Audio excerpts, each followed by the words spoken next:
It was a cold March evening in 1922 when one of the most terrifying and mysterious crimes in German history took place, a brutal mass murder that remains unsolved to this very day. This is the haunting story of the Hinterkaifeck murders.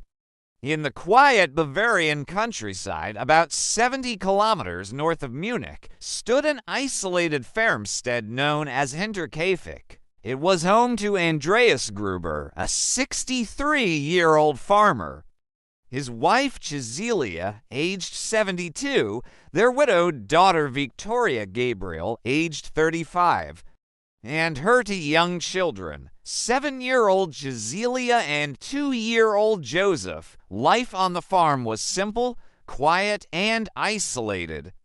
But behind that peaceful rural life, there were rumors. Dark whispers about the Gruber family. Andreas was known to be strict and temperamental. There were disturbing reports of incest between him and his daughter Victoria, for which he had even served prison time. Despite this, the family carried on their life at Hinterkaifeck until something strange began to happen. About a week before the murders, Andreas noticed something deeply unsettling. He told his neighbors that he had found footprints in the snow leading from the nearby forest directly to the farmhouse, but none leading back. He also reported hearing footsteps in the attic, and a set of keys went missing.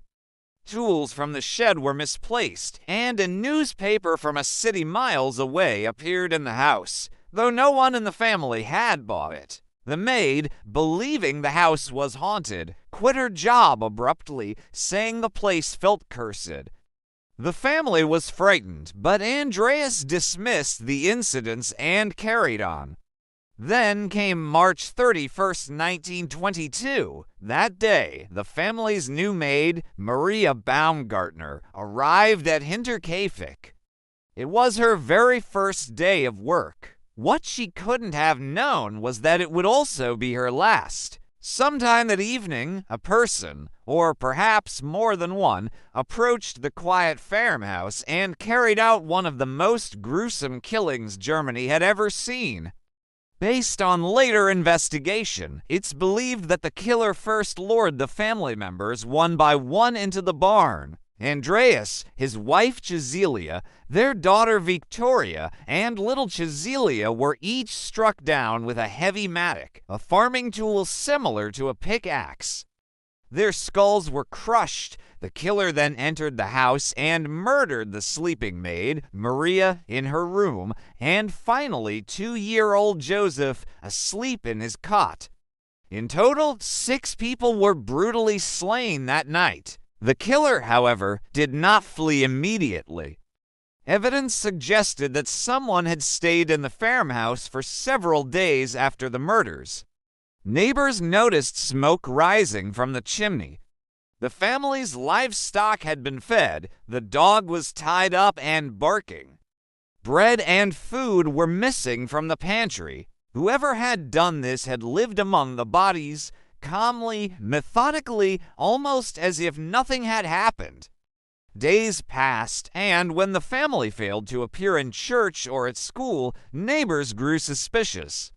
On April 4th, they went to check the farm. What they found inside was a scene of pure horror. Bodies stacked in the barn, faces battered beyond recognition, and a trail of blood that told no clear story. Investigators from Munich arrived, but the case was already cold. Hundreds of suspects were questioned. Neighbors, soldiers, vagrants, even distant relatives. But no one was ever charged. The weapon, a mattock, was found hidden in the attic. But there were no fingerprints, no clear motive, and no signs of forced entry. Over time, chilling theories emerged. Some believed it was a robbery gone wrong.